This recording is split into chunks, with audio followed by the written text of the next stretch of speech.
Hi students, இன்னைக்கு 10th standard geometry exercise 4.1 question number 7 and 8 பார்க்கலாம். இங்க 7 என்ன கொடுத்திருக்காங்கன்னு பாருங்க.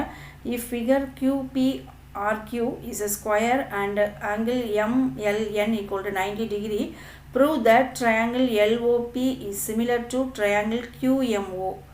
ரெண்டாவது triangle LOP is similar to triangle RPN. அப்புறம் triangle QMO is similar to RPN. அப்புறம் இது மூணாவதுலேருந்து நாலாவதாக நம்ம ப்ரூவ் பண்ணக்கூடியது QR² = MQ × RN அப்படின்னு ப்ரூவ் பண்ண சொல்லியிருக்காங்க. அதாவது இங்கே படத்தில் பார்த்தீங்கன்னா உங்களுக்கு தெரியும் OPRQ அப்படிங்கிறது ஒரு ஸ்கொயர்னு கொடுத்துருக்காங்க. அதுக்கப்புறம் ஆங்கிள் எல் வந்து 90 டிகிரின்னு சொல்லிட்டாங்க. ஸோ ரெண்டு ட்ரையாங்கிளாக கொடுத்துருக்காங்க. ஒன்று வந்து என்னதுன்னா OLP, இன்னொன்று வந்து என்னென்னு பார்த்தீங்கன்னா QMO.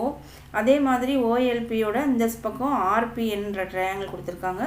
அப்புறம் இந்த ரெண்டு ட்ரையாங்கிள். ஸோ இதெல்லாம் சிமிலர்னு நம்ம சொல்லணும், சரிங்களா? ஸோ ஃபஸ்ட்டு நம்ம என்ன செஞ்சிடலாம், கொடுத்துருக்க ட்ரையாங்கிளை நம்ம வந்து எழுதிக்கலாம். ஃபஸ்ட்டு உள்ள ட்ரையாங்கிள் என்னென்னு பாருங்கள். Triangle LOP is similar to triangle QMO. அதுதான் ப்ரூவ் பண்ண போகிறோம். இந்த ரெண்டு ட்ரையாங்கிளும் எங்கே இருக்குதுன்னு பாருங்கள். இது வந்து LOP, அடுத்தது QMO வந்து இதுதான் QMO, சரிங்களா? ஸோ இந்த ரெண்டு ட்ரையாங்கிள்லேயும் எந்த ஆங்கிள் ஈக்குவலாக இருக்குதுன்னு பார்த்தீங்கன்னா, ஃபஸ்ட்டு எல் வந்து 90 டிகிரின்னு கொடுத்துருக்காங்க. இங்கே Q வந்து உங்களுக்கு என்னது 90 டிகிரி. அடுத்தது என்ன ஆங்கிள் ஈக்குவலாக இருக்குன்னா, இங்கே பார்த்தீங்கன்னா தெரியும் QPயும் MNும் எப்படி இருக்குன்னா பேரலாக இருக்குது, சரிங்களா? இந்த லைனுக்கு இந்த லைன் பேரலாக இருக்குது. இந்த LM எப்படி இருக்குது அப்படின்னா இந்த பேரலல் லைனுக்கு டிரான்ஸ்வர்சல் மாதிரி இருக்குது. இதை சின்னதாக ஒரு படம் வரைஞ்சி பார்ப்போம். இங்கே பாருங்கள். ஸோ இங்கே வந்து இந்த ரெண்டு லைனும் பேரலல், இந்த LM வந்துங்கிற லைன் டிரான்ஸ்வர்சலாக இருந்துச்சுன்னா கரஸ்பாண்டிங் ஆங்கிள்ஸ் வந்து எப்படி இருக்கும், ஈக்குவலாக இருக்கும். இதெல்லாம் கரஸ்பாண்டிங் ஆங்கிள், இந்த ரெண்டும் தான் corresponding angle. So corresponding angle எந்தெந்த பாயிண்ட் எல்லாம் வருது பாருங்கள். ஆங்கிள் ஓவிலையும் ஆங்கிள் எம்லையும்.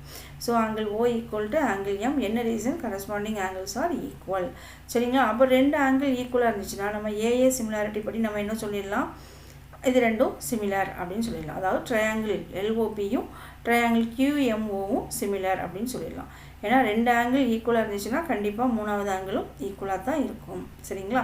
அடுத்தது பார்த்தீங்கன்னா ரெண்டாவதாக இருக்கக்கூடியது triangle LOP is similar to triangle RPN. So அதை எழுதிக்கலாம்.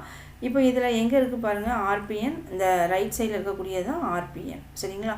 இதில் எந்த ரெண்டு ஆங்கிள் வந்து ஈக்குவலாக இருக்குது, ஆங்கிள் எல்லும் ஆங்கிள் ஆரும் வந்து உங்களுக்கு எவ்வளவு அப்படின்னா 90 டிகிரி. அதை எழுதிக்குவோம். எப்படி வந்து டிரான்ஸ்வர்சலில் லெஃப்ட் சைடில் இது ரெண்டும் கரஸ்பாண்டிங் ஆங்கிள்ஸோ அதே மாதிரி இந்த பக்கம் ஒரு டிரான்ஸ்வர்சல் நம்ம வரைஞ்சோன்னா ரைட் சைடில் எங்கெல்லாம் உங்களுக்கு கரஸ்பாண்டிங் ஆங்கிள் வரும்னா இந்த ரெண்டு பக்கமும். ஸோ அந்த பாயிண்ட் வந்து என்னென்னா ஆங்கிள் Pயும் ஆங்கிள் Nனும் இது ரெண்டும் ஈக்குவல். ரீசன் வந்து கரஸ்பாண்டிங் ஆங்கிள்ஸ் ஆர் ஈக்குவல். அப்போ ரெண்டு ஆங்கிள் ஈக்குவலாக இருந்துச்சுன்னா பை AA சிமிலாரிட்டி படி நம்ம என்ன சொல்லிடலாம், ட்ரையாங்கிள் LOPயும் ட்ரையாங்கிள் RPNும் உங்களுக்கு என்னன்னு சொல்லிடலாம், சிமிலர் அப்படின்னு சொல்லிடலாம், சரிங்களா? ஸோ இந்த ரெண்டு ட்ரையாங்கிளையும் பார்த்தீங்கன்னா LOP வச்சு QMOவும் சிமிலர், அதே மாதிரி LOP அண்ட் RPNும் சிமிலர். ஸோ இந்த ஃப்ரம் 1 and 2 அதாவது 1, 2 ப்ரூவ் பண்ணியிருக்கோம். இந்த ரெண்டையும் வச்சு நம்ம என்ன சொல்லிடலாம் அப்படின்னா, அதாவது QMOவும் RPNும் என்னன்னு சொல்லிடலாம், சிமிலர் அப்படின்னு சொல்லிடலாம், சரிங்களா? ஸோ இது ரெண்டும் சிமிலர்னு சொல்லிட்டோம், இது ரெண்டும் சிமிலர்னு சொல்லிட்டோம். அப்போ இது ரெண்டும் கண்டிப்பாக என்னதாக தான் இருக்கும், சிமிலராக தான் இருக்கும். ஸோ சிமிலர்னால் எப்படி இருக்கும், கரஸ்பாண்டிங் சைட்ஸ் வந்து ப்ரொபோர்ஷனலாக இருக்கும்னு சொல்லியிருக்கோம். அப்போ QMOவில் வந்து நம்ம QMன்ற சைடு எடுத்தோம்னா RPNல என்ன சைடு தான் இருக்கும், RP. அதுக்கப்புறமேல்ட்டு QMல QO எடுத்தோம்னா இங்கே என்ன வரும், RN போட்டாச்சு. இங்கே நம்மளுக்கு என்ன ப்ரூவ் பண்ணணும்னா QR² ப்ரூவ் பண்ணணும். ஸோ அதனால் இந்த RPயையும் QOவையும் நான் என்னென்னு மாற்றுறேன் அப்படின்னா QR அப்படின்னு மாற்றுறேன். ஏன் மாற்றுறேன், ஏன்னா இங்கே வந்து QOPRQ வந்து உங்களுக்கு ஒரு ஸ்கொயர்னு கொடுத்துருக்காங்க. ஸ்கொயர்னால் எப்படி இருக்கும், எல்லா சைடுமே ஈக்குவலாக இருக்கும் இல்லையா? ஸோ OQக்கு பதிலாக நான் என்ன போடுறேன் அப்படின்னா QR போடுறேன். ஸோ OQ என்ன வேல்யூ இருக்குதோ அதே வேல்யூ தான் என்ன இருக்க போகுது, QR இருக்க போகுது. அதே மாதிரி RPக்கு பதிலாகவும் நான் என்ன போட போகிறேன், QR போட போகிறேன். போட்டாச்சு. இப்போ இது ரெண்டையும் கிராஸ் மல்டிப்ளை பண்ணோம்னா உங்களுக்கு என்ன வரும், QR × QR = இந்த QM நான் MQன்னு எழுதுகிறேன் × RN, சரிங்களா? இப்போ QR × QR வந்து என்னது, QR² = MQ × RN அப்படின்னு சொல்லி நம்மளுக்கு ப்ரூஃப் ஆயிடுச்சு. இப்போ அடுத்த ப்ராப்ளம் 8th ப்ராப்ளம் பார்க்கலாம். If triangle ABC is similar to triangle DEF such that area of triangle ABC is 9 cm squared and the area of DEF is 16 cm squared and BC is 2.1 cm, find the length of EF அப்படின்னு கொடுத்துருக்காங்க. இப்போ இதில் வந்து நம்மளுக்கு area of DF அப்படின்னா அதோட ratio வந்து எதுக்கு ஈக்குவலாக இருக்கும், கரஸ்பாண்டிங் சைடோட ஸ்கொயருக்கு வந்து ஈக்குவலாக இருக்கும் அப்படின்னு நம்ம ரிசல்ட் பார்த்துருக்கோம் இல்லையா. ஸோ அதை தான் இங்கே அப்ளை பண்ண போகிறோம். ஸோ ஏரியாவோட ரேஷியோ வந்து எழுதிட்டேன். அதை வந்து ரேஷியோனா ஃப்ராக்ஷனில் எழுதுவோம் இல்லையா, அதை எழுதிட்டோம். ஈக்குவல் டு கரஸ்பாண்டிங் சைடோட ஸ்கொயர். இங்கே அது எந்த சைடுக்கு எழுதுறது, இங்கே வந்து அவங்களே கொடுத்துருக்காங்க பிசி, இன்னொரு சைடு வந்து இஎஃப்.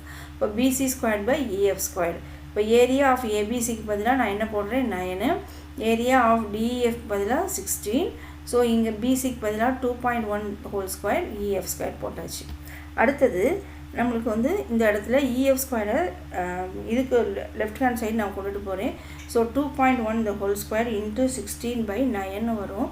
இப்போ இந்த 16ம் 9ம் வந்து உங்களுக்கு என்ன நம்பர் அப்படின்னு சொல்லி பார்த்தீங்கன்னா ஸ்கொயர் நம்பர். அப்போ 16 எப்படி எழுதலாம், 4 ஸ்கொயர்டு, 9 வந்து 3 ஸ்கொயர்டு அப்படின்னு சொல்லி எழுதலாம். இப்போ இது வந்து இஎஃப் ஸ்கொயர்டுன்னு இருக்குது. நம்மளுக்கு என்ன வேணும், இஎஃப் தான் வேணும் இல்லையா. ஸோ அப்போ ஸ்கொயர் ரூட் எடுத்தோம்னா எல்லாத்துக்கும் மேலே இருக்கக்கூடிய அந்த 2 போயிடும். ஸோ 2.1 × 4 × 3 அப்படின்னு நம்மளுக்கு கிடைக்கும். ஸோ இதில் வந்து அந்த 3ஐயும் நம்ம 2.1ஐயும் கேன்சல் பண்ணோம்னா நம்மளுக்கு 0.7 கிடைக்கும். இந்த 0.7ஐயும் 4ஐயும் மல்டிப்ளை பண்ணால் 2.8, 7 4s are 28, 2.8 கிடைக்கும். ஸோ EF = 2.8 cm கிடைக்கும். Thank you students.